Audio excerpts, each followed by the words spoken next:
everyone, welcome to Ayush TV. And this is Dr. Pavna, psychiatrist from Akshaya Medical Center, Bangalore. And today let us discuss about smoking. Cigarette is it's a most common used or a dependent substance which is available.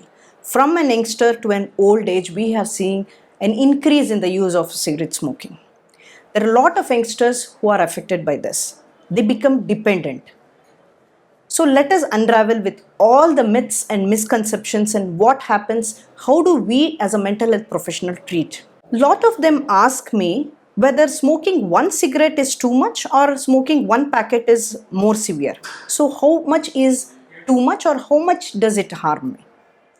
See, I would say smoking even one cigarette causes an health harm and also mental health issues. It is not about how many packs of cigarettes you smoke, but even one also affects in the same quantity. So how do we find out whether it's a mild, moderate or severe amount of a dependence? In psychiatry, there is something called as an Fagerstorm rating scales, where the first is when a person wakes up in the morning, how early he smokes his first cigarette. That is, if he is smoking within 30 minutes from he wakes up, the first cigarette he lights up, it means that is the severe addiction he has for a cigarette.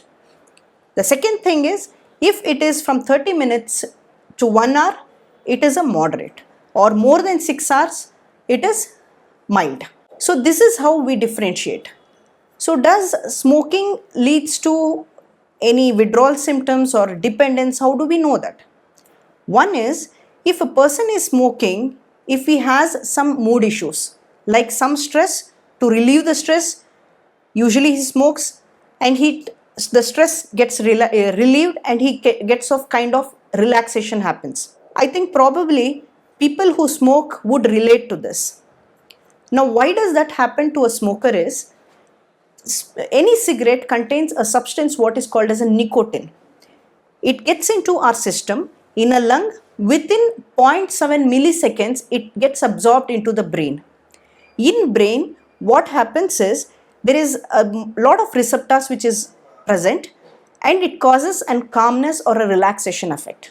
So this is why a person who smokes, he feels there is a relaxation, his tension is relieved. So a lot of youngsters ask me, if I have to quit smoking, why is it that hard or why is it that tough? You might have noticed that a person who smokes, he wants to quit, he stops smoking, but after 1 or 2 days, again he relapses. Smoking has an intense relapse or an intense craving. So that is the reason we always say, do not smoke. If you have not smoked, never smoke, but you have started smoking, I think it is never too late to quit. Now, lot of people would have tried a nicotine gums or a patches which is available over the counter. They come up with the issues that it is not working for them. Then why? What happens?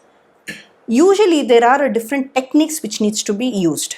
That is why taking a professional help is very important in a way to handle their craving, and also we teach them different techniques to relax. To relax your mind, to ease your tension, you should not rely on cigarettes or any substance use. There are many other things which can be done for a mind to get relaxed. I think this is where a professional help is very much needed. If you are a smoker, I think there is nothing better than to quit, or if you have not yet started, please do not smoke, because everything starts with the first cigarette. Most of the time it is a peer influence in a very younger age group which they get into smoking. If you have any queries, please do comment in our comment box and also subscribe and like to our channel. Thank you.